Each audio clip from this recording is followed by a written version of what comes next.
ಹಣ್ಣಿನ ಗಿಡಗಳು ನೀವು ಯಾವ್ದು ಕೇಳ್ತೀರಿ ಎಲ್ಲದೂ ಕೊಡ್ತೀವಿ. ಓಕೆ. ಸದ್ಯಕ್ಕೆ ಒಂದು 50-60 ವೆರೈಟಿ ಸ್ಟಾಕಲ್ಲಿ ಇದೆ. ಹಾ ಹಾ. ಸೊ ಹಂಗಾಗಿ ಹೊಸ ಕೃಷಿನ ಎಕ್ಸ್ಪ್ಲೋರ್ ಮಾಡೋ ಅಂಥದ್ದು ಜಾಸ್ತಿ ಆಗಿದೆ.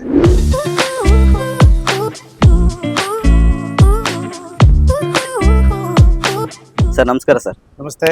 ತಮ್ಮ ಹೆಸರು ಗೊತ್ತಾಗ್ಲಿಲ್ಲ ಸರ್. ಕಾರ್ತಿಕ್ ಪಾಟೀಲ್ ಸರ್ ತಮ್ಮ ನರ್ಸರಿ ಇದು ಡೀಟೇಲ್ಸ್ ಎಲ್ಲ ಹೇಳಿಬಿಡಿ ಸರ್.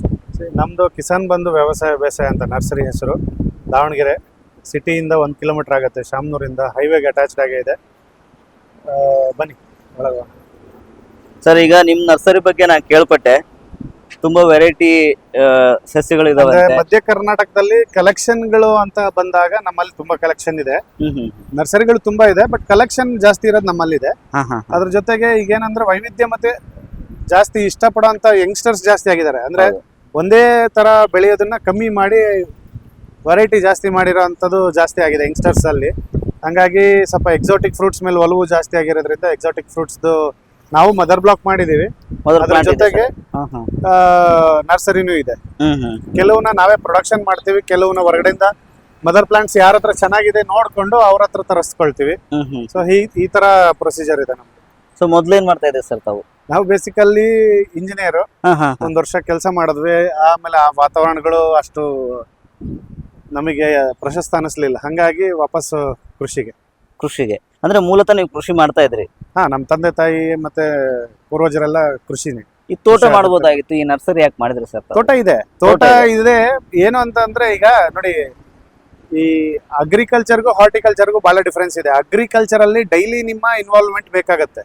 ಹಾರ್ಟಿಕಲ್ಚರ್ ಅಲ್ಲಿ ಸ್ಪೇರ್ ಟೈಮ್ ಸಿಕ್ಕಾಪಟ್ಟೆ ಸಿಗುತ್ತೆ. ಓಕೆ. ಸೊ ಹಾರ್ಟಿಕಲ್ಚರ್ ಮಾಡಿದಾಗ ಸ್ಪೇರ್ ಟೈಮ್ ಸಿಗೋದ್ರಿಂದ ನನಗೊಂದು ಚಾನ್ಸ್ ಸಿಕ್ತು ಎಕ್ಸ್ಪ್ಲೋರ್ ಮಾಡೋದಕ್ಕೆ. ಸೊ ಏನಾದರೂ ಹೊಸದನ್ನ ಮಾಡೋಣ ಅಂತ ಹುಡುಕ್ತಾ ಹೋದಾಗ ಹಣ್ಣಿನ ಗಿಡಗಳ ಬಗ್ಗೆ ಈ ಥರ ಒಂದೊಂದೇ ನೋಡ್ತಾ ಹೋದಂಗೆ ಅವಕಾಶಗಳು ಜಾಸ್ತಿ ಸಿಗಕ್ಕೆ ಸ್ಟಾರ್ಟ್ ಆಯಿತು.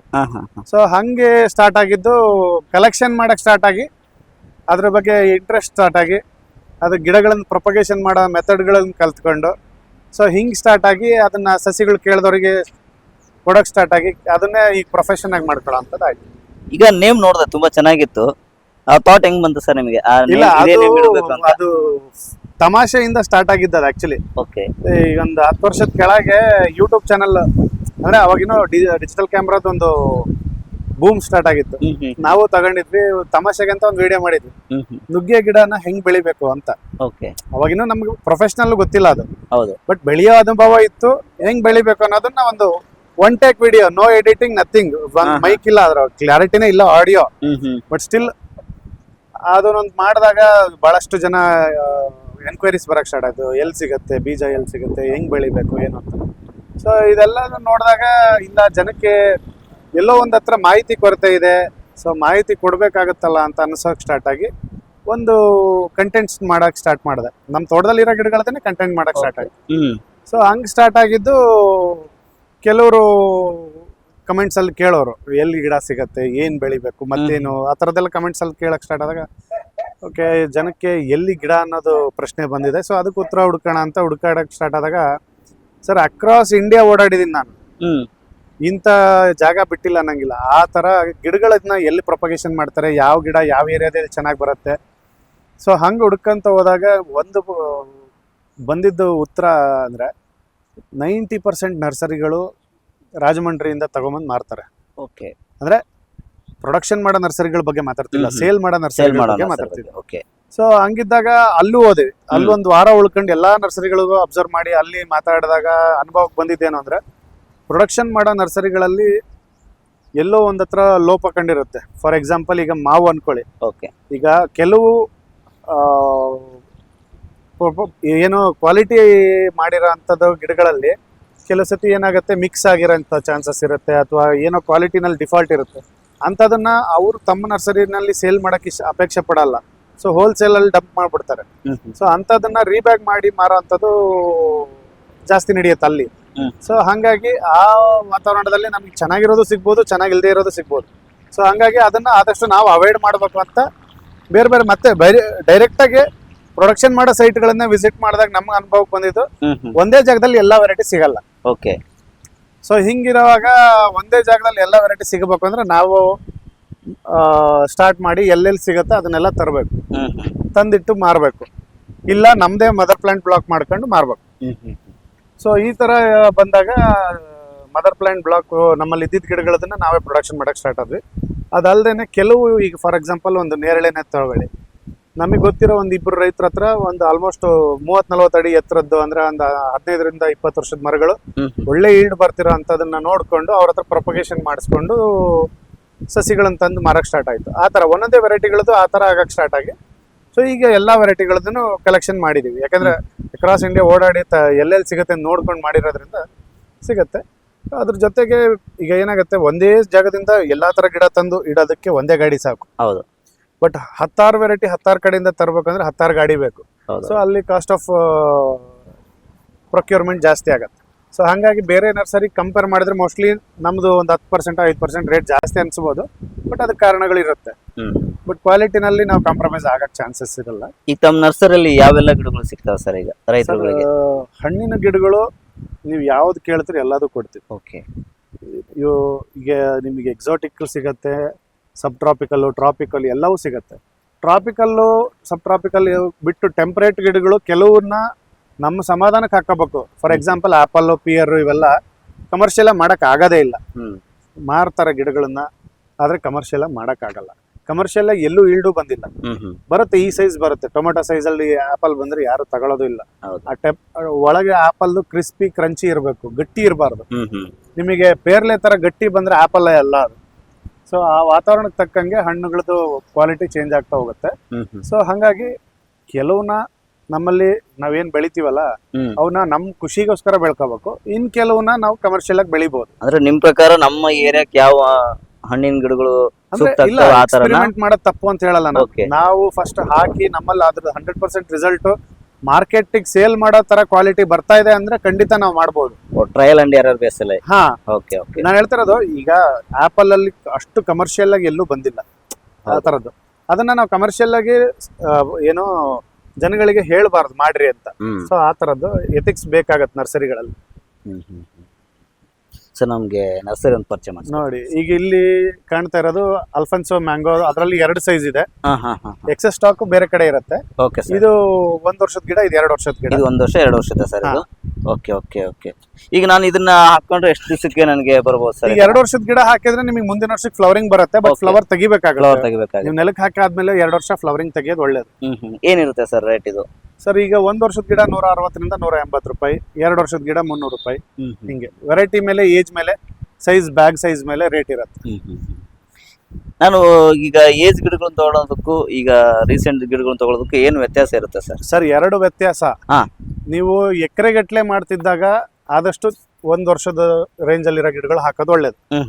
ಇಲ್ಲ ಅದು ಒಂದೇ ವೆರೈಟಿ ಹಾಕೋದಿದ್ರೆ, ಫಾರ್ ಎಕ್ಸಾಂಪಲ್ ಒಂದು 5 ಎಕರೆ ಮಾವು ಮಾಡ್ತಿದ್ದೀರಿ, 1 ವರ್ಷದ ಗಿಡ ಹಾಕಿ ಮೇಂಟೈನ್ ಮಾಡೋದು ಬಹಳ ಉತ್ತಮ. ಯಾಕೆ ಅಂತ ಅಂದ್ರೆ ನಿಮಗೆ ಫಸ್ಟ್ ಇನಿಷಿಯಲ್ ಕಾಸ್ಟ್ ಕಮ್ಮಿ ಆಗುತ್ತೆ. ಎರಡನೇದು ಮೇಂಟೈನ್ ಮಾಡೋದು ಈಸಿ. ನಿಮ್ಗೆ ಯಾವ ತರ ಶೇಪ್ ಕೆನೋಪಿ ಅದಕ್ಕೆ ಬೇಕೋ ಅದನ್ನ ಮೇಂಟೈನ್ ಮಾಡಬಹುದು. ಆದ್ರೆ ದೊಡ್ಡ ಗಿಡಗಳು ತಗೊಂಡಾಗ ಅಡ್ವಾಂಟೇಜ್ ಇದೆ, ಡಿಸ್ಅಡ್ವಾಂಟೇಜ್ ಇದೆ. ಅಡ್ವಾಂಟೇಜ್ ಏನು ಅಂದ್ರೆ ನಿಮ್ಗೆ ಇಮಿಡಿಯೇಟ್ ಆಗಿ ಏನೋ ಫಲ ಬರಕ್ ಸ್ಟಾರ್ಟ್ ಆಗುತ್ತೆ. ಎರಡನೇದು ನಿಮಗೆ ಏನಂತೀವಿ ಅದಕ್ಕೆ ಸ್ಟೆಬಿಲಿಟಿ ಜಾಸ್ತಿ ಇರುತ್ತೆ ಗಿಡಕ್ಕೆ. ಬುಡ ದಪ್ಪ ಇರುತ್ತೆ. ಈ ಕುರಿನೋ ಇನ್ನೊಂದೇನೋ ಟಚ್ ಮಾಡಿದ್ರೆ ಹಾಳಾಗಂತ ಚಾನ್ಸಸ್ ಇದು ಬಹಳ ಕಡಿಮೆ ಇರುತ್ತೆ. ಬಟ್ ಡಿಸ್ಅಡ್ವಾಂಟೇಜ್ ಏನಪ್ಪಾ ಅಂತಂದ್ರೆ ರೂಟ್ ಬೌಂಡ್ ಆಗಿರುತ್ತೆ, ಬೇಗ ಅದು ಅದಕ್ಕೆ ಆ ಏಜಿಗೆ ಬೆಳಿಬೇಕಾದಂತ ಗ್ರೋತ್ ಬಂದಿರಲ್ಲ. ಸೊ ಸ್ಟಂಟ್ ಗ್ರೋತ್ ಆಗೋದ್ರಿಂದ 2-3 ವರ್ಷ ಅದು ಮತ್ತೆ ನಾರ್ಮಲ್ ಸ್ಟೇಜಿಗೆ ಬರಕ್ಕೆ ಟೈಮ್ ತಗೊಳುತ್ತೆ. ಸೊ ಅಂದ್ರೆ ಎಲ್ಲಾ ಗಿಡನೂ ಅಂತಲ್ಲ, ಕೆಲವು ಗಿಡಗಳಲ್ಲಿ. ಸೊ ಹಂಗಾಗಿ ನಾವೇನು ಹೇಳ್ತೀವಿ, ಆದಷ್ಟು 1.5ರಿಂದ 2 ವರ್ಷದ ಒಳಗಿರೋ ಗಿಡಗಳನ್ನ ಹಾಕೋದು ಉತ್ತಮ. ಅದಕ್ಕಿಂತ ದೊಡ್ಡವು ಹಾಕೋದು ಯಾವಾಗ ಅಂತಂದ್ರೆ ಈಗ ನಿಮ್ದು ಆರ್ಚರ್ಡ್ ಆಗ್ಲೇ ರೆಡಿ ಇದೆ, ಎಲ್ಲೋ 1 ಗಿಡ 2 ಗಿಡ ಏನೋ ಕಾರಣಕ್ಕೆ ಹೋಗಿದೆ ಅಂದಾಗ ಹಾಕೊಳ್ಳೋದು ಉತ್ತಮ. ಸರ್ ಈಗ ನೋಡೋಣ, ಇದಕ್ಕಿಂತ ಮುಂಚಿತವಾಗಿ ನನಗೆ ಅಲ್ಲೊಂದು ಕೌಸೆಡ್ ನೋಡಿದೆ. ಅದು ಯಾಕೆ ಹಾಕಿದ್ರೆ ಈಗ ನೋಡಿ, ನರ್ಸರಿ ಬನ್ನಿ. ನರ್ಸರಿ ಅಂತ ಅಂದಾಗ ಗೊಬ್ಬರ ಅವಶ್ಯಕತೆ ಕಂಪಲ್ಸರಿ ಬಂದೇ ಬರುತ್ತೆ.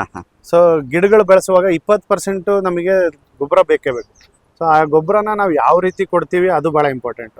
ಸೊ ಕೆಮಿಕಲ್ ಗೊಬ್ಬರ ಕೊಡ್ಬೋದು ಅಥವಾ ಆರ್ಗಾನಿಕ್ ಗೊಬ್ಬರ ಕೊಡ್ಬೋದು. ಸೊ 2 ಬೇಕೇ ಬೇಕು. ಅದಿಲ್ಲದ್ರೂ ನಡೆಯಲ್ಲ, ಇದಿಲ್ಲದ್ರೂ ನಡೆಯಲ್ಲ. ಯಾಕೆ ಅಂತಂದ್ರೆ ಈಗ ನರ್ಸರಿ ಸ್ಟೇಜ್ ಅಲ್ಲಿ ಇದ್ದಾಗ ಅದಕ್ಕೆ ನಾವು ಪ್ಯಾಕೆಟ್ ಅಲ್ಲಿ ಬೇಗ ಬೆಳವಣಿಗೆ ಬರಬೇಕು ಅಂತ ಕೆಮಿಕಲ್ ಗೊಬ್ಬರ ಯೂಸ್ ಮಾಡೋಂಥದ್ದು ಸಹಜ ನರ್ಸರಿಗಳಲ್ಲಿ. ಅದ್ರ ಜೊತೆಗೆ ಆರ್ಗ್ಯಾನಿಕ್ ಗೊಬ್ಬರನು ಕೊಡ್ಲೇಬೇಕಾಗತ್ತೆ. ಯಾಕೆ ಅಂತಂದ್ರೆ ಸಾಯಿಲ್ ಅಲ್ಲಿ ಈಗಿರೋ ಕಂಡೀಷನ್ಗಳಲ್ಲಿ ಹುಡುಕ್ಬೇಕು ಅಂತಂದ್ರೆ ನಿಮಗೆ ನರ್ಸರಿಗೆ ತಂದು ಹಾಕೋಂಥ ಮಣ್ಣಲ್ಲಿ ಏನು ಸತ್ವನೇ ಇರಲ್ಲ. ಹೌದು. ಸೊ ಆ ಮಣ್ಣಿಗೆ ಅಟ್ಲೀಸ್ಟ್ ಒಂದು 20% ಸತ್ವ ಬೇಕು ಅಂತಂದ್ರೆ ನಾವು ದನದ ಗೊಬ್ಬರ ಆಡ್ ಮಾಡಲೇಬೇಕು.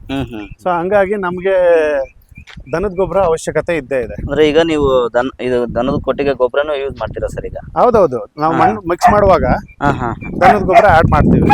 Okay okay okay. ಈಗ 4 ಇದಾವೆ ಸರ್ ಈಗ? ಹಾ ಹಾ ಹಾ. ಈ ತೋಟ ಹೆಂಗ್ ಬಂತು ಸರ್ ನಿಮಗೆ? ಅಂದ್ರೆ ಏನ್ ಸಾವಯವ ಮಾಡ್ಬೇಕಂತ ಬಂತ ಅಥವಾ ಯಾವ ತರ? ಮಣ್ಣು ಚೆನ್ನಾಗಿದ್ರೆ ಗಿಡ ಚೆನ್ನಾಗಿ ಬರುತ್ತೆ ಅನ್ನೋದು ಬೇಸಿಕ್. ಹಂಗಾಗಿ ಆಮೇಲೆ ನೋಡಿ, ನಾವ್ ಈಗ ಇಲ್ಲಿ ನೋಡ್ಬೋದು, ಇದು ರಾಗಿ ಹುಲ್ಲು. ಅದು ನಾವ್ ಏನ್ ಸ್ಪ್ರೇ ಮಾಡಿದ್ರು ಕಂಟ್ರೋಲ್ ಬರಲ್ಲ. ಹೌದು. ಬಟ್ ಬಾತ್ಕೋಳಿಯಿಂದ ಕಂಟ್ರೋಲ್ ಮಾಡಕ್ ಸಾಧ್ಯ. ಅದು ಬಾತ್ಕೋಳಿನೇ. ಹಂಗಾಗಿ ಬಾತ್ಕೋಳಿನೇ ಸಾಕಿದ್ರೆ, ಹಂಗಾಗಿ ಬಾತ್ಕೋಳಿನೂ ಇದಾವೆ. ಇಲ್ಲಿ ನೋಡ್ರಿ, ಇದ್ರಾಗೆ ಒಂದು ಬೀಜನೂ ಉಳಿಸಿಲ್ಲ. ಹೌದು. ಈ ರಾಗಿ ಹುಲ್ಲಿಂದ ಏನಿದೆ ಇದೆಲ್ಲ ಬೀಜನು ನೋಡ್ರಿ, ಬೀಜನೇ ಇಲ್ಲ, ಎಲ್ಲ ಚಲ್ಟ. ಬಾತ್ಕೋಳಿಗಳು ಅದನ್ನ ಕಂಟ್ರೋಲ್ ಮಾಡ್ತವೆ ಅಂತ. ಯಾಕಂದ್ರೆ ನೀವು ಸ್ಪ್ರೇ ಮಾಡಿದ್ರು ಕಂಟ್ರೋಲ್ ಹೋಗಲ್ಲ ಅದು. ಹೌದು. ಹಂಗಾಗಿ ನ್ಯಾಚುರಲ್ ಆಗಿ ಕಂಟ್ರೋಲ್ ಮಾಡಕ್ಕೆ ಒಂದು ಇದನ್ನ ಮಾಡ್ಕೊಂಡಿದ್ದೀವಿ. ಅಂದ್ರೆ ಈಗ ಇಲ್ಲಿ ಏನ್ ಯಾರಾದ್ರೂ ಸಾವಯವ ಕೃಷಿ ಮಾಡ್ಬೇಕಂದ್ರೆ ಅವರಿಗೂ ಇದಕ್ಕೆ ಸರ್, ನಾನು ಆರ್ಗ್ಯಾನಿಕ್, ಸಸ್ಟೈನೇಬಲ್ ಅಥವಾ ನ್ಯಾಚುರಲ್ ಫಾರ್ಮಿಂಗ್ ಈ ತರ ಹೇಳಕ್ ಆಗಲ್ಲ. ಯಾಕಂದ್ರೆ ಸಸ್ಟೈನೇಬಲ್ ಫಾರ್ಮಿಂಗ್ ಅಂತ ಹೇಳ್ಬೋದು, ಆರ್ಗ್ಯಾನಿಕ್ ನ್ಯಾಚುರಲ್ ಅಂತ ಹೇಳಲ್ಲ. ಯಾಕೆ ಅಂತಂದ್ರೆ ಈಗಿನ ಕಾಲದಲ್ಲಿ 100% ಆರ್ಗ್ಯಾನಿಕ್ ಬಹಳ ಕಷ್ಟ, ಆಗದೇ ಇಲ್ಲ ಅಂತಲ್ಲ, ಬಹಳ ಕಷ್ಟ. ಸೊ ಹಂಗಾಗಿ ಈಗ ಎಷ್ಟು ಸಾಧ್ಯನೋ ಅಷ್ಟು ಬಳಸೋಣ. ಬಟ್ ಪೂರ್ತಿ ಈಗ ಗಿಡ ಸತ್ತೇ ಹೋಗುತ್ತೆ ಅನ್ನೋ ಟೈಮಲ್ಲೂ ನಾವು ಬಳಸಲ್ಲ ಅನ್ನಕ್ ಆಗಲ್ಲ ಕೆಮಿಕಲ್ನ. ಕೆಲವು ಸತಿ we are forced to use, ಯಾಕಂದ್ರೆ ಅಷ್ಟು ಮಟ್ಟಿಗೆ ಹಾಳಾಗೋಗ್ಬಿಟ್ಟಿದೆ.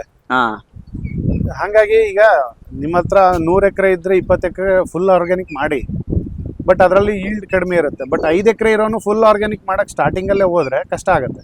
ಕ್ರಮೇಣ ಹೋಗ್ಬೇಕು ಅದಕ್ಕೆ. ಸೊ ಸ್ಟಾರ್ಟಿಂಗ್ ಇಂದಾನೇ ನಾವು ಆರ್ಗ್ಯಾನಿಕ್ ಮಾಡೋದು ಕಷ್ಟ. Okay okay okay. ಇದು ನೋಡ್ರಿ, ಇದು ಜೀವಾಮೃತ ಮಾಡಿರ್ತೀವಿ, ಮತ್ತೆ ಸಗಣಿ, ಇದು ಈಗ ಔಷಧಿಗೆ ಅಂತ ಮಾಡ್ತೀರ. ಇದು ಅಷ್ಟೇ. ನಾವು ಆಲ್ಮೋಸ್ಟ್ ಒಂದು 30-40 ವೆರೈಟಿ ಗಿಡಗಳದ್ದು ಎಲೆ, ಬೆಳ್ಳುಳ್ಳಿ, ಶುಂಠಿ ಈ ತರದೆಲ್ಲ ಯೂಸ್ ಮಾಡಿ ಒಂದು ಆರ್ಗ್ಯಾನಿಕ್ ಸ್ಪ್ರೇನು ರೆಡಿ ಮಾಡ್ಕೊಂಡಿದೀವಿ. Okay okay. ಇಲ್ಲೇ ನಮ್ಗೆ ನರ್ಸರಿ ಯೂಸ್ ಮತ್ತೆ ತೋಟದ ಯೂಸ್ಗೆ. Okay okay. ಅದನ್ನೇ ಯೂಸ್ ಮಾಡ್ತೀವಿ. ನೋಡೋಣ ಸರ್, ಮತ್ತೆ ಯಾವ ಗಿಡಗಳಿದೆ? ಅಂದ್ರೆ ಎಷ್ಟು ವೆರೈಟಿ ಹಣ್ಣಿನ ಗಿಡಗಳಿದೆ ಸರ್ ತಮ್ಮ ನರ್ಸರಿಯಲ್ಲಿ ಈಗ? ಸದ್ಯಕ್ಕೆ ಒಂದು 50-60 ವೆರೈಟಿ ಸ್ಟಾಕ್ ಅಲ್ಲಿ ಇದೆ. ಕೆಲವು ಏನಾಗುತ್ತೆ, ಈ ವರ್ಷ ಸ್ವಲ್ಪ ಮಳೆ ಕಡಿಮೆ ಇರೋದ್ರಿಂದ ಕೆಲವು ವೆರೈಟಿಗಳನ್ನ ಕಮ್ಮಿ ಮಾಡಿದೀವಿ. ಹಂಗಾಗಿ ಸ್ವಲ್ಪ ಈ ವರ್ಷ ಪ್ಲಾಂಟಿಂಗ್ ಕಮ್ಮಿ ಆಗುತ್ತೆ ಅನ್ನೋ ಒಂದು ಕ್ಯಾಲ್ಕುಲೇಷನ್ ಮೇಲೆ ಈ ಸತಿ ಗಿಡಗಳನ್ನು ಕಮ್ಮಿ ಮಾಡಿದೀವಿ. Okay okay. ಇದು ನೋಡ್ಬೋದು, ಇದು ಅದು 2 ಧೂಪ್ದಾಳ್ ವೆರೈಟಿ ನೇರಳೆ. ಲಾಸ್ಟ್ ಇಯರ್ ಅದೊಂದೇ ಗಿಡದಲ್ಲಿ 8,000 ಆಗಿದೆ. 8,000 ರೂಪಾಯಿ ದುಡ್ಡಾಗಿದೆ. Okay okay okay. ಬಟ್ ಈ ವರ್ಷ 2 ಗಿಡ ಸೇರಿದ್ರು ಒಂದು 4,000 ಆಗಿದೆ. ಅಂದ್ರೆ ನಾನು ಹೇಳ್ತಿರೋದು ಅನ್ಸರ್ಟನಿಟಿ ಅಗ್ರಿಕಲ್ಚರಲ್ ಕಾಮನ್. ಹೌದು. ಬಟ್ ನಾವು ಆ 4,000 ಆವರೇಜ್ ಇಟ್ಕೊಳ್ಬಹುದು. 8,000 ಬಂದ್ರೆ ಅದನ್ನ ನಮಗೆ ಲಾಭ, ಎಕ್ಸ್ಟ್ರಾ ಅಡಿಷನಲ್ ಲಾಭ ಅಷ್ಟೇ. ಏರಿಳಿತ ಇದ್ದೇ ಇರುತ್ತೆ. 100% ಆಗೇ ಆಗತ್ರಿ. ಸೊ ಹಂಗೆ ಇದು ಯಾವ ತರ, ಇದು ಹಣ್ಣಿಂದ ಯಾವ ತರ ಇರುತ್ತೆ ಸರ್? ಸ್ವೀಟ್ ಇರುತ್ತಾ ಅಥವಾ? ಚೆನ್ನಾಗಿ ಬರುತ್ತೆ, ಸ್ವೀಟ್ ಆಗುತ್ತೆ. ಇದನ್ನು ಸೈಜ್ ಲಾಸ್ಟ್ ಮುಗಿತಾ ಬಂತಲ್ಲ, ಸೈಜ್ ಚಿಕ್ಕದಿದೆ. ಆಲ್ಮೋಸ್ಟ್ ನಿಮಗೆ ಈ ಸೈಜ್ ಬರುತ್ತೆ. Okay okay. ಮಾವಲ್ಲಿ ಒಂದು 10-12 ವೆರೈಟಿ ಇದೆ. ಅಲ್ಫೆನ್ಸೋ, ಕೇಸರು, ಮಲ್ಲಿಕಾ, ಮಲ್ಗೋಬಾ, ರಸ್ಪುರಿ, ತೋತಾಪುರಿ, ದಶೇರಿ, ಮತ್ತೆ ಎಕ್ಸೋಟಿಕ್ ಹೊರಗೆ ನಿಮಗೆ ಮಿಯಾಜಾಕಿ ಇದೆ, ಕಸ್ತೂರಿ ಇದೆ, ಆಮೇಲೆ E2R2 ಅಂತ ಇದೆ, ಆಮೇಲೆ ನ್ಯಾಮ್ಡಾಕ್ಮೈ ಯೆಲ್ಲೋ, ನ್ಯಾಮ್ಡಾಕ್ಮೈ ಪರ್ಪಲ್ಲು, ಆಮೇಲೆ ಜಂಬೋ ರೆಡ್. ಓಕೆ. ಆಮೇಲೆ ಇನ್ನೂ ಒಂದು 10-12 ವೆರೈಟಿ ಬರೋದಿದೆ. North Indian varieties like Amrapali, Langra ಇದೆಲ್ಲ ಬರ್ಬೇಕು ಇನ್ನು ಸ್ಟಾಕು. ಆಮೇಲೆ ಸಪೋಟದಲ್ಲಿ ಒಂದು 2-3 ವೆರೈಟಿ ಇದೆ. ಅಂಜೂರ ಒಂದು 2 ವೆರೈಟಿ ಇದೆ. ಪೇರ್ಲೆ ಒಂದು 3-4 ವೆರೈಟಿ ಇದೆ. ಸರ್ ಇದೆಲ್ಲ ಮಾವು ಮತ್ತೆ ವಾಟರ್ ಆಪಲ್ ಇದೆ ಮುಂದ್ಗಡೆ, ಪಿಂಕ್. ಅದು ಇದು ಸರ್ ಪಿಂಕ್ ಇದೆ ಸರ್, ಪಿಂಕ್ ವಾಟರ್ ಆಪಲ್ ಅದು. ಈಗ ನಾನು ಬೇರೆ ನರ್ಸರಿಯಲ್ಲಿ ತಗೊಳ್ಳೋದಕ್ಕೂ ನಿಮ್ಮ ನರ್ಸರಿಯಲ್ಲಿ ತಗೊಳ್ಳೋದಕ್ಕೆ ಏನು ವ್ಯತ್ಯಾಸ ಇರುತ್ತೆ ಸರ್? ವ್ಯತ್ಯಾಸದ ಬಗ್ಗೆ ಈಗ ಏನಾಗುತ್ತೆ, ನಾವು ಕಂಪೇರ್ ಮಾಡೋದು ಕಷ್ಟ ಆಗತ್ತೆ. ಬಟ್ ಅದೇ ಈಗ ನಮ್ಮ ಹತ್ರನೇ ತಗೋಬೇಕು ಅಂತಾನು ಇದು ಇಲ್ಲ. ಯಾಕಂದ್ರೆ ಏನಾಗುತ್ತೆ, ಎಲ್ಲಿ ಹತ್ರದಲ್ಲಿ ಚೆನ್ನಾಗಿರೋಂಥ ನರ್ಸರಿ ಇರುತ್ತೋ ಅಲ್ಲೇ ತಗೊಳ್ಳೋದು ಉತ್ತಮ. ಇಫ್ ಇನ್ ಕೇಸ್ ಅಲ್ಲಿ ಅವ್ರ ಹತ್ರ ನೀವು ಪ್ರಶ್ನೆ ಮಾಡ್ಬೇಕು, ರೈತರು ಯಾವಾಗಲೂ. ಈಗ ನನ್ನ ಹತ್ರ ಆದರೂ ಅಷ್ಟೇ, ನಾನು ಯಾವುದೇ ನರ್ಸರಿಗೆ ಹೋದ್ರೂ ರೈತರು ಫಸ್ಟ್ ಪ್ರಶ್ನೆ ಮಾಡಬೇಕಾದಂಥದ್ದು, ಈ ಗಿಡ ಮದರ್ ಪ್ಲಾಂಟ್ ಎಲ್ಲಿದು, ಇದು ಎಷ್ಟು ವರ್ಷದ್ದು, ಇದು ಮತ್ತೆ ಏನು ವೆರೈಟಿ, ಯಾವ ಥರ ಗ್ರಾಫ್ಟ್ ಮಾಡಿದ್ದೀರಿ ಅಥವಾ ಏನು ಲೇಯರಿಂಗ್ ಮಾಡಿದ್ದೀರೋ, ಈ ಥರ ಈ ಸಣ್ಣ ಪುಟ್ಟ ಪ್ರಶ್ನೆಗಳನ್ನು ಮಾಡಿದ್ರೆ ನಿಮ್ಗೆ ಅರ್ಧ ಉತ್ತರ ಸಿಕ್ಬಿಡುತ್ತೆ. ಸೊ ವೆದರ್ ನೀವು ಅಲ್ಲಿ ಪರ್ಚೇಸ್ ಮಾಡಬೇಕೋ ಬೇಡ ಅನ್ನೋದು ನಿಮಗೆ ಉತ್ತರ ಸಿಗುತ್ತೆ. ಸೊ ಹಾಗೆ ಈಗ ನೀವೇ ಹೇಳಿದ್ರಿ ರೈತರು ಪ್ರಶ್ನೆ ಮಾಡಬೇಕು ಅಂತ. ರೈತರು ಈ ನರ್ಸರಿ ಬರ್ಬೇಕಾದ್ರೆ ಏನ್ ಬೇಸಿಕಲ್ಲಿ ಇಟ್ಕೊಂಡು ಬರ್ಬೇಕು ಸರ್? ಈಗ ಕೆಲವೊಬ್ರು ಗ್ರಾಫ್ಟಿಂಗ್ ಮಾಡಿದ ಗಿಡ ಚೆನ್ನಾಗಂತಾರೆ, ಒಬ್ರು ಬೀಜದಿಂದ ಬಂದಿರೋ ಗಿಡ ಚೆನ್ನಾಗಂತಾರೆ. ಈಗ ಏನಾಗುತ್ತೆ ಅದಕ್ಕೆ ಹೇಳ್ತೀನಿ. ನಿನ್ನೆ ಬೆಳಗ್ಗೆನ ಒಬ್ರು ರೈತರು ಬಂದಿದ್ರು, ಸರ್ ನಮಗೆಲ್ಲ ಜವಾರಿ ಕೊಡಿ ಅಂತಾರೆ. ಜವಾರಿಗೂ ಹೈಬ್ರಿಡ್ಗೂ ವ್ಯತ್ಯಾಸ ಇದೆ. ಗ್ರಾಫ್ಟಿಂಗಿಗೂ ಜವಾರಿಗೂ ಸಂಬಂಧ ಇಲ್ಲ. ಓಕೆ, ಗೊತ್ತಾಯ್ತಾ? ಜವಾರಿನೂ ನಾವು ಗ್ರಾಫ್ಟ್ ಮಾಡ್ಬೋದು, ಆಯ್ತಾ, ಹೈಬ್ರಿಡ್ನು ಗ್ರಾಫ್ಟ್ ಮಾಡ್ಬೋದು. ಬಟ್ ಬಹಳ ಜನ ತಲೆಯಲ್ಲಿ ಏನಿದೆ, ಕಸಿ ಮಾಡಿದ್ರೆ ಅದು ಹೈಬ್ರಿಡ್ ಅಂತ. ಓಕೆ, ಇದು ಈ ತಪ್ಪು ಮಾಹಿತಿನ ರೈತರು ಫಸ್ಟ್ ತಿಳ್ಕೋಬೇಕು. ಈಗ ಮಲ್ಲಿಕಾ ಇದೆ ವೆರೈಟಿ, ಆಯ್ತಾ, ಅದು ಹೈಬ್ರಿಡ್ ವೆರೈಟಿ. ರಸ್ಪುರಿ ಇದೆ, ಅದು ಜವಾರಿ ವೆರೈಟಿ. ಓಕೆ, ಎರಡನ್ನೂ ಕಸಿ ಮಾಡ್ತೀವಿ. ಸೊ ಈ ಸಣ್ಣ ಪುಟ್ಟ ಡಿಫ್ರೆನ್ಸಸ್ಗಳ ಬಗ್ಗೆ ರೈತರ ಹತ್ರ ನಾಲೆಡ್ಜ್ ಇರಬೇಕು. ಆವಾಗ ಅದು ಈಸಿ ಆಗತ್ತೆ. ಈಗ ಲಕ್ನೋ 49 ಅನ್ನೋದು ಇಂಡಿಯಾದ ಸುಧಾರಿತ ತಳಿ. ಅದು ಓಕೆ, ಅದನ್ನ ನಮ್ಮ ನೇಟಿವ್ ಅಂತಾನೆ ಕನ್ಸಿಡರ್ ಮಾಡ್ತೀವಿ. ಬಟ್ ತೈವಾನ್ ಪಿಂಕ್ ಹೊರಗಡೆಯಿಂದ ಬಂದಿರೋ ಅಂತದ್ದು ವೆರೈಟಿ. ಸೊ ಅದು ಹೈಬ್ರಿಡ್ ವೆರೈಟಿ. ಹಂಗೆ ಈಗ ನಮ್ಮ ನೇಟಿವ್ ವೆರೈಟಿಗಳನ್ನು ಕೆಲವನ್ನ ನಾವು, ಈಗ ಚಂದ್ರಸೀಬೆ ಅಂತಿದೆ, ಅದು ಲೋಕಲ್ ವೆರೈಟಿ. ಅದನ್ನ ನಾವು ಲೇರಿಂಗು ಮಾಡ್ಬೋದು, ಗ್ರಾಫ್ಟು ಮಾಡ್ಬೋದು, ಬಟ್ ಅದು ಜವಾರಿನೇ. ಸೊ ಹಂಗೆ. Okay okay okay okay okay. ಮತ್ತೆ ಇಲ್ಲಿ ಯಾವ ಇದು ಎಲ್ಲ ಪೂರ್ತಿ ಇದ್ರದ್ದಲ್ಲ ಸರ್? ಇದು ಮ್ಯಾಂಗೋದಲ್ಲೇ ಬೇರೆ ಬೇರೆ ವೆರೈಟಿ. ಮ್ಯಾಂಗೋ ಎಲ್ಲ ಬೇರೆ ಬೇರೆ. ಎಷ್ಟು ವೆರೈಟಿ ಇದೆ ಸರ್ ಮ್ಯಾಂಗೋದಲ್ಲಿ? ಮ್ಯಾಂಗೋ ಈಗ ಒಂದು 10-12 ವೆರೈಟಿ ಇದೆ. 12 ವೆರೈಟಿ ಇದಾವೆ ಸರ್. ಓಕೆ ಓಕೆ ಸರ್, ಈಗ ಇಲ್ಲೊಂದು ಗಿಡ ನೋಡ್ತಾ ಇದ್ದೀನಿ. ಇದು ಪರ್ಪಲ್ ಸ್ಟಾರ್ ಆಪಲ್. ಇದರಲ್ಲೇ ಗ್ರೀನ್ ಸ್ಟಾರ್ ಆಪಲ್ ಅಂತಾನು ಬರುತ್ತೆ. ರೌಂಡ್ ಶೇಪ್, ಅರ್ಧಕ್ಕೆ ಕಟ್ ಮಾಡಿದಾಗ ಒಳಗೆ ನಕ್ಷತ್ರದ ಆಕಾರ ಇರುತ್ತೆ. ಓಕೆ, ಸೊ ಹಂಗಾಗೋದಕ್ಕೆ ಸ್ಟಾರ್ ಆಪಲ್ ಅಂತ ಕರೀತಾರೆ. ಅದ್ರದ್ದು ಟೇಸ್ಟ್ ಒಂಥರ ಸೀತಾಫಲನೂ ಅಲ್ಲ, ಸಪೋಟನೂ ಅಲ್ಲ, ಆ ತರ ಟೇಸ್ಟ್ ಇರುತ್ತೆ. ಒಳ್ಳೆ ಹಣ್ಣು. ಎರಡು ಮಿಕ್ಸ್ ತರ ಇರುತ್ತೆ. ಎರಡು ಮಿಕ್ಸ್ ಇರುತ್ತೆ. ಟೇಸ್ಟ್ ಇರುತ್ತೆ. ಒಂದು 3-4 ವರ್ಷಕ್ಕೆ ಬರುವಂತ. 3-4 ವರ್ಷಕ್ಕೆ ಅಂದ್ರೆ ಈಗ ನಿಮ್ ಪ್ರಕಾರ ಈಗ ನಾನ್ ಬಲ್ಕ್ ಅಲ್ಲಿ ಹಾಕಿದ್ರೆ ಚೆನ್ನಾಗಿರುತ್ತೋ, ಅಥವಾ ಈಗ ಕೆಲವೊಬ್ರು ನನ್ ಕೇಳ್ತಾ ಇರ್ತಾರೆ, ಸರ್ ಈಗ ನಾನು ಇದು ಬೆಣ್ಣೆ ಹಣ್ಣು ನಾನು ಹಾಕ್ಬೇಕು, 1 ಎಕರೆ 2 ಎಕರೆ ಮಾಡ್ಬೇಕು ಅಂತ ನಮ್ಮ ಬಯಲ್ಸೀಮೆ ಕೇಳ್ತಾರೆ. ನಾನ್ ನಿಮ್ಮನ್ ಕೇಳ್ಬೇಕು, ಈಗ ಬಯಲ್ಸೀಮೆಯವರು ಬಟರ್ ಫ್ರೂಟ್ ನ ಹಾಕಿದ್ರೆ ಬೆಟರ್ ಯಾವ ತರ? ಈಗ ಜನರಲ್ ಆಗಿ ಅವಾಗ ನಾನೇನ್ ಕೇಳ್ತೀನಿ ಅಂತಂದ್ರೆ, ನಿಮ್ಗೆ ಎಷ್ಟು ಎಕರೆ ಇದೆ ಅಂತ ಕೇಳ್ತೀನಿ. ಈಗ ನಾನು 1 ಎಕರೆ ಅಥವಾ 2 ಎಕರೆ ಇದೆ ಅಂತ ಹೇಳ್ಬೋದು. ಈಗ ನಾನು ಆವಾಗ ಬೇಡ ಅಂತೀನಿ. ಯಾಕೆ ಅಂತ ಕೇಳ್ತೀನಿ. ಈಗ ಬಟರ್ ಫ್ರೂಟ್ 30 ಡಿಗ್ರಿಗಿಂತ ಕಡಿಮೆ ಇದ್ದಿರೋಂಥ ಜಾಗದಲ್ಲಿ ಚೆನ್ನಾಗಿ ಸೈಜ್ ಬರುತ್ತೆ. ಆಮೇಲೆ ಎಲೆಗಳಿಗೆ ಸುಡೋ ಅಂತ ಇದು ಇರಲ್ಲ, ಎಲೆ ಸುಡೋ ಅಂಥದ್ದು ಇರಲ್ಲ. ಆವಾಗ ಫ್ರೂಟ್ ಸೈಜು ಚೆನ್ನಾಗಿ ಬರುತ್ತೆ. ಬಟ್ ನಮ್ಮ ಡ್ರೈ ಏರಿಯಾಗಳಲ್ಲಿ ಏನಾಗುತ್ತೆ, ಫ್ರೂಟ್ ಬರುತ್ತೆ, ಎಲೆ ಸುಟ್ಟಂಗಾಗತ್ತೆ, ಗಿಡ ಹೆಲ್ದಿ ಇರಲ್ಲ, ಆಮೇಲೆ ಫ್ರೂಟ್ ಸೈಜ್ ಸಣ್ಣದಾಗುತ್ತೆ.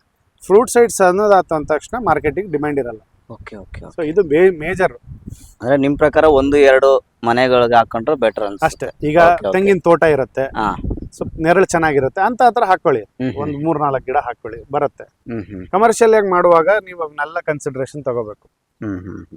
ಏನೋ ಒಂದು ಸಮಗ್ರ ಕೃಷಿ ಮಾಡ್ತೀನಿ, ಸಮಗ್ರ ಕೃಷಿ ಒಳಗೆ ಖಂಡಿತ ಮಾಡಿ. ಬಟ್ ನೀವು ಕಮರ್ಷಿಯಲ್ ಆಗಿ ಮಾಡ್ತೀರಾ ಅಂತ ಅಂದಾಗ ಡೆಫಿನೆಟ್ ಆಗಿ ನೀವು ಇವನ್ನೆಲ್ಲ ಪ್ಯಾರಾಮೀಟರ್ಸ್ ನ ಯೋಚನೆ ಮಾಡ್ಬೇಕಾಗತ್ತೆ. Okay okay okay. ಹಂಗೆ ಈಗ ನಾನು ಇದು ಏನು ಸ್ಟಾರ್ ಅಂದ್ರಲ್ಲ, ಪರ್ಪಲ್ ಸ್ಟಾರ್ ಆಪಲ್, ಈ 1-2 ಹಾಕೋಬಹುದು. ಈ ಮಾರ್ಕೆಟಿಂಗ್ ಹೆಂಗಿರುತ್ತೆ ಸರ್ ಇದ್ರದ್ದು? ಅದೇ ಹೇಗೆ ಹೇಳ, ಈಗ ನೀವು ಸಮಗ್ರ ಕೃಷಿ ಮಾಡೋರಾದ್ರೆ ನಿಮಗೆ ಮೊಬೈಲ್ ತೆಗೆದ್ರೆ 100 ಜನದ್ದು ಅಥವಾ ಕನಿಷ್ಠ 500 ಜನದ ನಂಬರ್ ಇರುತ್ತೆ ಈ ಕಾಲದಲ್ಲಿ. ಹೌದು. ಆ 500 ಜನಕ್ಕೆ ನೀವು ವಾಟ್ಸಪ್ ಮಾಡ್ರಿ, ಆರಾಮಾಗಿ ಸೇಲ್ ಆಗುತ್ತೆ. ಅಂದ್ರೆ ನಮಗಿರೋ ಸುತ್ತಮುತ್ತ ಕನೆಕ್ಷನ್ ಅಲ್ಲೇನೆ ಖಾಲಿ ಮಾಡ್ಬೋದು. 5 ಎಕರೆಯಿಂದ 10 ಎಕರೆ ತನಕ ಇರೋಂಥ ಎಲ್ಲಾ ಪ್ರೊಡಕ್ಟ್ಸ್ ನ ಖಾಲಿ ಮಾಡ್ಬೋದು. ಅದಕ್ಕಿಂತ ಹೆಚ್ಚಿಂದ ಆದಾಗ ಮಾತ್ರ ಮಾರ್ಕೆಟಿಗೆ ಹೋಗಕ್ಕೆ ಕಷ್ಟ ಪಡ್ಬೇಕು. ಸೊ ಅದಕ್ಕಿಂತ ಹೆಚ್ಚಿಂದ ಅಂದ್ರೆ 10 ಎಕರೆಗಿಂತ ಹೆಚ್ಚಿಂದ ಆದಾಗ ಆಬ್ವಿಯಸ್ ಆಗಿ ನೀವು ಕಮರ್ಷಿಯಲ್ ಸ್ಕೇಲ್ ಆಗಿ ಬರ್ತೀರಿ. ಕಮರ್ಷಿಯಲ್ ಸ್ಕೇಲ್ ಆಗಿದ್ದಾಗ ನೀವು ಅದ್ರ ಪ್ರಕಾರನೇ ಮಾಡ್ಬೇಕಾಗತ್ತೆ. ಸ್ಟ್ಯಾಂಡರ್ಡ್ ಸೈಜ್ ಬರಬೇಕು, ಕ್ವಾಲಿಟಿ ಬರಬೇಕು, ಕಲರ್ ಬರಬೇಕು. ಇವೆಲ್ಲ ಏನು ಮಾರ್ಕೆಟ್ ಸ್ಟ್ಯಾಂಡರ್ಡ್ಸ್ ಅಂತ ಕ್ರಿಯೇಟ್ ಮಾಡ್ಬಿಟ್ಟಿದಾರಲ್ಲ. ಸೊ ಒಳಗಡೆ ಆಹಾರದ ಕ್ವಾಲಿಟಿ ಲೆಕ್ಕ ಇಲ್ಲ, ಮೇಲ್ಗಡೆ ಬಣ್ಣ ಆಕಾರ ಹೌದು ಚೆನ್ನಾಗಿರ್ಬೇಕು. ಅದ್ರ ನ್ಯೂಟ್ರಿಷನ್ ಎಷ್ಟೈತಿ ಅನ್ನೋದು ಯಾರಿಗೂ ನೋಡೋದು ಇಲ್ಲ, ಕೇಳೋದು ಇಲ್ಲ. ಸ್ಟಾರ್ ಫ್ರೂಟ್ ಇದು ಸ್ಟಾರ್ ಫ್ರೂಟ್ ಸರ್. ಇದು ಓಕೆ. ಇದನ್ನು ದೊಡ್ಡದಾಗುತ್ತೆ, ನಿಮಗೆ ತೋರ್ಸಕ್ಕೆ ಈ ಸೈಜ್ ಆಗುತ್ತೆ. ಆ ಸೈಜ್ ಬರುತ್ತೆ ಸರ್. ಅದು ಅಷ್ಟೇ, ಕಟ್ ಮಾಡಿದಾಗ ನಕ್ಷತ್ರ ಶೇಪ್ ಕಾಣೋದ್ರಿಂದ ಸ್ಟಾರ್ ಫ್ರೂಟ್ ಅಂತ. ಹುಳಿ ಹಣ್ಣು ಅಂತ ಕರೀತಾರೆ. ಇಲ್ಲ, ಇದು ಸ್ವೀಟ್ ವೆರೈಟಿ ರೀ. Sweet variety. ಇದರಲ್ಲಿ ಉಳಿದು ಬರುತ್ತೆ, ಸ್ವೀಟು ಬರುತ್ತೆ. Okay okay. ಇನ್ನೊಂದು ಥೈಲ್ಯಾಂಡ್ ವೆರೈಟಿ ಬರುತ್ತೆ, ಅದು ಇಷ್ಟು ದೊಡ್ಡದಾಗತ್ತೆ, ಹಾ, ಈ ಹಾ. ಸೈಜ್ ಆಗುತ್ತೆ. 1 kg 3 ರಿಂದ 4 ಹಣ್ಣು ಬರ್ತವೆ. ಇವು ಆದ್ರೆ 7-8 ಹಣ್ಣು ಬರ್ತವೆ. ಇದು candle fruit. Candle fruit sir ಇದು. ಓಕೆ. ಕ್ಯಾಂಡಲ್ ಫ್ರೂಟ್ ಅಗೇನ್ ನಿಮಗೆ ಕಾಯಿ ಇದೆ ನೋಡಿ, ಆಲ್ಮೋಸ್ಟ್ ಬಂದಿದೆ ಆಗ್ಲಿ. Okay okay okay. ಇಷ್ಟು ಉದ್ದ ಆಗುತ್ತೆ. ಅದು ನಿಮಗೆ ಟೇಸ್ಟ್ ತಿನ್ನೋದಕ್ಕೆ ಕಬ್ಬಿನ ತರ ಇರುತ್ತೆ. ಒಳಗಡೆ ಬದನೆಕಾಯಿ ತರ ಬೀಜ ಇರುತ್ತೆ. ಓಕೆ. ಇದೊಂದು exotic fruit. Exotic fruits. Okay. ಜಗಿಯೋದು ಉಗಿಯೋದು ಅಷ್ಟೇ. ಹಾ. ಹಾ ಹಾ ಹಾ. 1-2 ಕಲೆಕ್ಷನ್ ಗೆ ಹಾಕೊಳ್ಳೋ ಅಂತ. ಕಲೆಕ್ಷನ್ ಗೆ. Okay okay. ಆ ಕಡೆ ಇರೋದು ನಿಂಬೆ ಇದೆ. ನಿಂಬೆ. ನಿಂಬೆನಲ್ಲೂ ಆಗ್ಲೇ ನೋಡ್ಬೋದು ಕಾಯಿ ಇದೆ. Okay. Market lemon. ಹಾ ಹಾ. ಇದು ಸೂರಿನಾಮ್ ಚೆರಿ ಅಂತ. ಸೂರಿನಾಮ್ ಚೆರಿ ಅಂತನಾ ಸರ್ ಇದು? ಓಕೆ. ಇದು ಅಗೇನ್ ಸ್ಟಾರ್ ಶೇಪ್ ಅಲ್ಲಿ ಇರುತ್ತೆ. ಹಾ ಹಾ ಹಾ. ಒಳ್ಳೆ ಫ್ರೂಟ್. ಒಳ್ಳೆ ಫ್ರೂಟ್ಸ್. Okay okay okay. ಈ ಕಡೆ ಇದೆ. ಅಂದ್ರೆ ನಿಮ್ಮ ಹತ್ರ ಬಂದ್ರೆ ಎಲ್ಲಾ ವೆರೈಟಿ ಹಣ್ಣಿನ ವೆರೈಟಿಗಳು ಸಿಗುತ್ತೆ. ಈಗ ನೋಡಿದ್ರಲ್ಲ, ಇದು ವಾಟೆ ಹಾಕಿರೋಂಥದ್ದು. ಹಾ ಹಾ. ಈಗ ಒಂದೊಂದೇ ಮೊಳಕೆ ಸ್ಟಾರ್ಟ್ ಆಗಿದಾವೆ. ಹಾ ಹಾ. ನೆಕ್ಸ್ಟ್ ಈಗ ಇದನ್ನ ನಾವು ಗ್ರಾಫ್ಟ್ ಮಾಡ್ತೀರಿ. Okay okay okay. ಇದು ಗ್ರೀನ್ ಸ್ಟಾರ್ ಆಪಲ್. ಅಲ್ಲಿ ಏನ್ ಪರ್ಪಲ್ ಸ್ಟಾರ್ ಆಪಲ್ Okay, ನೋಡಿದ್ರಲ್ಲ, okay, ಇದು ಇದು ಗ್ರೀನ್ green. Star apple. ಹಾ ಹಾ ಹಾ. ಇದೇನಿರುತ್ತೆ ಸರ್ ರೇಟು? ಇದು ಅದೇ ಗಿಡದ ಪ್ಯಾಕೆಟ್ ಸೈಜ್ ಮೇಲೆ Okay. 300 ಇಂದ 600 800 ವೆರೈಟಿ ಮೇಲೆ. ವೆರೈಟಿ ಮೇಲೆ ಇರುತ್ತೆ. Okay okay sir. ಇದು ಎಲ್ಲೋ ಸ್ಟ್ರಾಬೆರಿ ಗಾವ. ಸ್ಟ್ರಾಬೆರಿ ಗಾವನ ಸರ್ ಇದು? ಸ್ಟ್ರಾಬೆರಿ ಗಾವ ಅಂದ್ರೆ ಈ ಸೈಜ್. ಎಲ್ಲೋ ಸ್ಟ್ರಾಬೆರಿ ಗಾವ ನಿಮಗೆ ನಿಂಬೆ ಹಣ್ಣು ಇದ್ದಂಗೆ ಇರುತ್ತೆ ನೋಡೋದಕ್ಕೆ, ಬಟ್ ಪೇರ್ಲೆ. ಪೇರ್ಲೆ. ಇದು ವಾಟರ್ ಆಪಲ್ ಅಲ್ಲಿ ಒಂದು ದಲೇರಿ ಚಂಪಾ ಅಂತ ವೆರೈಟಿ. ಹಾ ಹಾ ಹಾ. ಫುಲ್ ಡಾರ್ಕ್ ರೆಡ್ ಬರುತ್ತೆ, ದೊಡ್ಡ ಸೈಜ್ ಬರುತ್ತೆ. ಈ ಸೈಜ್ ಬರುತ್ತೆ. ಹಾ, ಇಲ್ಲಿ ಇದೆಯಲ್ಲ. Okay okay. ಈ ತರ ಬರುತ್ತೆ. ಹಾ ಹಾ. ಇದು ಐಸ್ ಕ್ರೀಮ್ ಬೀನ್ ಅಂತ. ಐಸ್ ಕ್ರೀಮ್ ಬೀನ್ ಅಂತನಾ ಸರ್? ನೋಡೋದಕ್ಕೆ ನುಗ್ಗೆಕಾಯಿ ತರ ಇರುತ್ತೆ. ಹಾ. ಒಳಗಡೆ ಮಾರ್ಶ್ ಮೆಲ್ಲೋ ಅಂದ್ರೆ ಸ್ವಲ್ಪ ಮಾರ್ಶ್ ಮೆಲ್ಲೋ ಅಂತ ಒಂದು ಚಾಕ್ಲೇಟ್ ಬರುತ್ತೆ. ಹೌದು. ಸೊ ಆ ತರ ಇರುತ್ತೆ ನೋಡೋದಕ್ಕೆ, ಟೆಕ್ಸ್ಚರ್ ಆ ತರ ಇರುತ್ತೆ. ಸ್ವೀಟ್.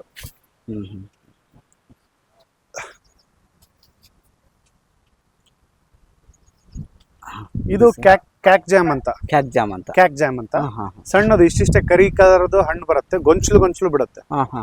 ಸೊ ಇದು ಒಂದು ನ್ಯೂಟ್ರಿಷನಲ್ ವ್ಯಾಲ್ಯೂ ಇರೋಂತ ಗಿಡನೇ. ಬಟ್ ಏನು ಅಂದ್ರೆ ಇವೆಲ್ಲ ಮೈನರ್ ಫ್ರೂಟ್ಸ್, ಕಮರ್ಷಿಯಲ್ ಆಗಿ ಮಾರ್ಕೆಟಿಗೆ ಹೋಗುವಂತದಲ್ಲ. ಅಂದ್ರೆ ನಿಮ್ಮ ಹತ್ರ ಈಗ ಸಮಗ್ರ ಕೃಷಿ ಮಾಡ್ಬೇಕು, 1-2 ಗಿಡ ಮಾಡ್ಕೋಬೇಕಂದ್ರೆ ನಿಮ್ಮ ಹತ್ರ ಬರ್ಬೋದು ನಾವು? ಹೌದೌದು. Okay okay okay. ಇದು ಕಸ್ತೂರಿ ಮಾವು.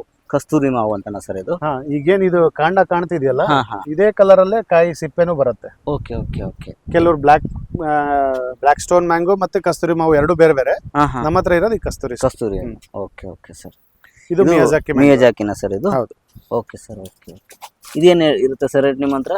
ಯೂಶಲಿ 2-3 ಸೈಜ್ ಅಲ್ಲಿ ಬರುತ್ತೆ. ಹಾ ಹಾ ಹಾ. 400 ರೂಪಾಯಿಂದ 1000 ರೂಪಾಯಿ ತನಕ, Okay. ಸೈಜ್ ಮೇಲೆ, ಏಜ್ ಮೇಲೆ. ಇದು ಯಾವ ಸರ್? ಇದು ಮಲೈನ್ ಆಪಲ್. ಮಲೈನ್ ಆಪಲ್ ಅಂತ? ಮಲೈನ್ ಆಪಲ್ ಅದು ಒಂಥರ ವಾಟರ್ ಆಪಲ್ ತರನೇ ಇರುತ್ತೆ. ಹಾ ಹಾ ಹಾ.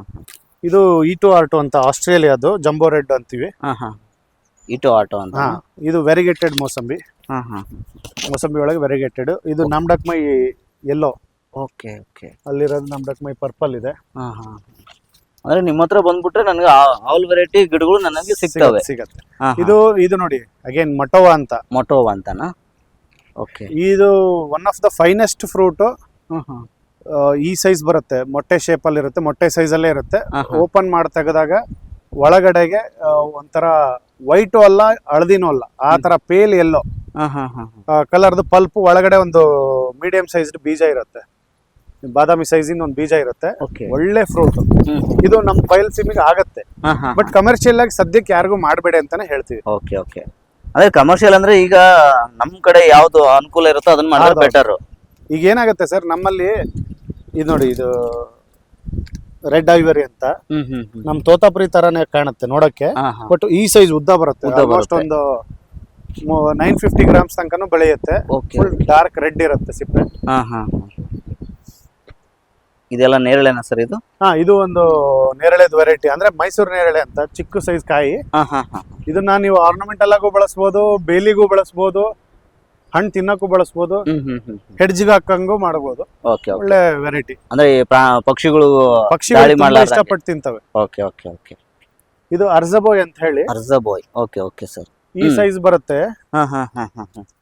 ಅದೇ. Okay okay. ಅರ್ಜಬೋಯ್ ಅಂತನಾ ಸರ್ ಇದು? ಒಂದು ಮೋಸಂಬಿ ಗಾತ್ರ ಬೆಳೆಯುತ್ತೆ. ಹುಳಿ ಇರುತ್ತೆ, ಬಟ್ ಫ್ರೇಗ್ರೆನ್ಸ್ ಹೆಂಗೆ ಅಂದ್ರೆ ಪೈನಾಪಲ್ ಮತ್ತೆ ಪ್ಯಾಷನ್ ಫ್ರೂಟ್ ಎರಡು ಮಿಕ್ಸ್ ಮಾಡಿದಾಗ ಬರೋ ಅಂತ ಟೇಸ್ಟ್ ಮತ್ತೆ ಫ್ರೇಗ್ರೆನ್ಸ್. ಇದು seedless water apple. Seedless water apple. ಇದು ತರಂಗಣು ಚೆರಿ. ಈ ತರ ಕಲೆಕ್ಷನ್ ಯಾಕೆ ಮಾಡ್ಬೇಕು ಅನ್ಸುತ್ತೆ ಸರ್ ತಮಗೆ? ಯಾಕಂದ್ರೆ ಈಗ ನಾನು ಹೊಸ ಒಂದ್ ಸ್ವಲ್ಪ ಕೇಳಕತ್ತೀನಿ ನಾನು, ಈ ತರ ಕಲೆಕ್ಷನ್ ಯಾಕೆ ಮಾಡ್ಬೇಕು ಅನ್ಸುತ್ತೆ ತಮಗೆ? ಸರ್ ಈಗ ಏನಾಗಿದೆ ಅಂದ್ರೆ ಮುಂಚೆ ತರ ಕೃಷಿನಲ್ಲಿ ಇಲ್ಲ, ಈಗ ಎಲ್ಲ ಚೇಂಜ್ ಆಗ್ತಾ ಬಂದಿದೆ. ಅಂದ್ರೆ ಈಗ ಫಾರ್ ಎಕ್ಸಾಂಪಲ್ ಹೇಳ್ಬೇಕಂದ್ರೆ ಈಗ ಅಡಿಕೆ ಒಂದ್ರ ಮೇಲೆ ನೆಚ್ಕೊಳ್ಳೋದ್ರ ಭಯ ಸ್ಟಾರ್ಟ್ ಆಗಿದೆ ಕೆಲವು ಜನಗಳಿಗೆ. ಅಂದ್ರೆ ನನಗೂ ಸೇರ್ಸೆ ಹೇಳ್ತೀನಿ ನಾನು. ಯಾಕೆಂದ್ರೆ ಈಗ ಒಂದನ್ನೇ ಮಾಡ್ಕೊಂತ ಹೋದ್ರೆ ಇಫ್ ಇನ್ ಕೇಸ್ ಈ ಪ್ರೈಸ್ ಡ್ರಾಪ್ ಆಯ್ತಪ್ಪ ಅಥವಾ ಇನ್ನೊಂದೇನೋ ಆಯ್ತು, ಅವಾಗ ಬ್ಯಾಕಪ್ಗೆ ಏನಾದ್ರು ಬೇಕಲ್ಲ. ಹೌದು. ಸೊ ಹಂಗಾಗಿ ಹೊಸ ಕೃಷಿನ ಎಕ್ಸ್ಪ್ಲೋರ್ ಮಾಡೋ ಅಂಥದ್ದು ಜಾಸ್ತಿ ಆಗಿದೆ. ಆಮೇಲೆ ಈಗ ಮುಂಚೆ ಇಂಡಿಯಾದೊಳಗೆ ಓಡಾಡೋದೇ ಕಷ್ಟ ಇತ್ತು. ಅಂದ್ರೆ ಕಷ್ಟ ಇನ್ ದ ಸೆನ್ಸ್ ನಾನು ಹೇಳೋದು ಅವಕಾಶಗಳು ಕಡಿಮೆ ಇತ್ತು. ಈಗ ಎಲ್ಲ ಎಕ್ಸ್ಪ್ಲೋರ್ ಮಾಡೋದು, ವಿದೇಶಗಳನ್ನು ಪ್ರಯಾಣ ಮಾಡೋಂಥ ಸಂಖ್ಯೆ ಜಾಸ್ತಿ ಆಗಿದೆ. ಹೌದು. ಸೊ ಅಲ್ಲೆಲ್ಲೋ ತಿಂದು ಬಂದಿರ್ತೀವಿ. ಸೊ ಇಲ್ಲೂ ಅದನ್ನ ನಮಗೆ ಬೇಕಲ್ಲ ಅನ್ಸುತ್ತೆ. ಸೊ ಹಂಗಿದ್ದಾಗ ಎಕ್ಸ್ಪ್ಲೋರ್ ಮಾಡೋ ಮೈಂಡ್ ಸೆಟ್ ಜಾಸ್ತಿ ಆದಾಗ ಆಬ್ವಿಯಸ್ ಆಗಿ ಅದ್ರ ರಿಕ್ವೈರ್ಮೆಂಟು ಡಿಮ್ಯಾಂಡು ಜಾಸ್ತಿ ಆಗುತ್ತೆ. ಬಟ್ ಅದನ್ನೇ ಬಂಡವಾಳ ಮಾಡ್ಕೊಳ್ಳೋಂಥ ಜನನೂ ಇದಾರೆ. ಇಲ್ಲ, ಎಕ್ಸ್ಪ್ಲೋರ್ ಮಾಡ್ಕೋಬೇಕು. ಯಾವಾಗ ನಾವು ಎಕ್ಸ್ಪ್ಲೋರ್ ಮಾಡ್ಕೊಂತ ಹೋಗ್ತೀವೋ ಇದು ನಮ್ ಕೃಷಿ ಉದ್ಧಾರ ಆಗುತ್ತೆ. ಎಲಿಫೆಂಟ್ ಆಪಲ್ ಅಂತ ಸರ್. ಎಲಿಫೆಂಟ್ ಆಪಲ್ ಅಂತನಾ ಸರ್ ಇದು? ಇದು ನಮ್ಮಲ್ಲಿ ನಾವು ಉಪ್ಪಿನಕಾಯಿ ಮಾಡೋ ಅಂತದ್ದು ಈಗ ಅಮಟೆಕಾಯಿ ಅಂತ ಬರುತ್ತೆ. ಉಪ್ಪಿನಕಾಯಿ ಮಾಡ್ತೀವಿ. ಹೌದು. ಸೊ ಆ ತರ ನಾರ್ತ್ ಈಸ್ಟ್ ಇಂಡಿಯಾದಲ್ಲಿ ಇದನ್ನ ಉಪ್ಪಿನಕಾಯಿಗೆ ಬಳಸ್ತಾರೆ. ಈ ಸೈಜ್ ಈರುಳ್ಳಿ ತರ ಒಂದೊಂದೇ ಲೇಯರ್ಸ್ ಬರುತ್ತೆ. ಈ ಸೈಜ್ ಬರುತ್ತೆ ಕಾಯಿ. ಅದು ಲೇಯರ್ ತೆಗೆದ್ಬಿಟ್ಟು ಕಟ್ ಮಾಡಿ ಉಪ್ಪಿನಕಾಯಿ ಮಾಡೋ ಅಂಥದ್ದು, ಪಲ್ಯ ಮಾಡೋ ಅಂಥದ್ದು ಮಾಡ್ತಾರೆ. ಹುಳಿ ಇರತ್ತಂತ ಸ್ವಲ್ಪ. ನಾನು ಟೇಸ್ಟ್ ಮಾಡಿಲ್ಲ, ಬಟ್ ಕಾಯಿ ತಗೊಂಬಂದಿದ್ದೆ ಒಂದು. ಕಾಯಿ ಅಂದ್ರೆ ಜಸ್ಟ್ ಟೇಸ್ಟ್ ಮಾಡಿದ ಹುಳಿ ಇತ್ತು. ಉಪ್ಪಿನಕಾಯಿ ಆ ಥರದ್ದೇನು ಟೇಸ್ಟ್ ಮಾಡಿಲ್ಲ, ಕಾಯಿ ಟೇಸ್ಟ್ ಮಾಡಿದ್ದೆ ಅಷ್ಟೇನೆ. ಎಕ್ಸ್ಪ್ಲೋರ್ ಮಾಡೋ ಅಂತ ರಿಸ್ಕ್ ಕಮ್ಮಿ ಮಾಡಿದೀವಿ. ಈವನ್ ರೈತರಾದ್ರೂ ಈಗ ಹೊಸ ಪ್ಲಾಂಟೇಶನ್ ಮಾಡಕ್ ಹೆದರ್ತಾ ಇರೋದ್ರಿಂದ ನೀವೇ ಬನ್ನಿ ನೋಡ್ಕೊಳ್ಳಿ ತಗೊಂಡೋಗಿ ಅಂತ. ಅಲ್ಲಿ 400 ರೂಪಾಯಿ ಅಂತೆ, 200 ರೂಪಾಯಿ 250 ರೂಪಾಯಿಗೆ ಸಿಗುತ್ತೆ ಗಿಡ. ವಿಚಾರ ಹೇಳೋದು, ನಂದೇ ನರ್ಸರಿ ಆಗ್ಲಿ ಅಥವಾ ಇನ್ನೊಬ್ರು ನರ್ಸರಿಗೆ ಆಗ್ಲಿ, ನೀವು ಫೋನ್ ಮೂಲಕ ಪ್ರೈಸ್ ಡಿಸೈಡ್ ಮಾಡಬೇಡಿ. ಗಿಡನ ಎದುರಿಗೆ ನೋಡಿ,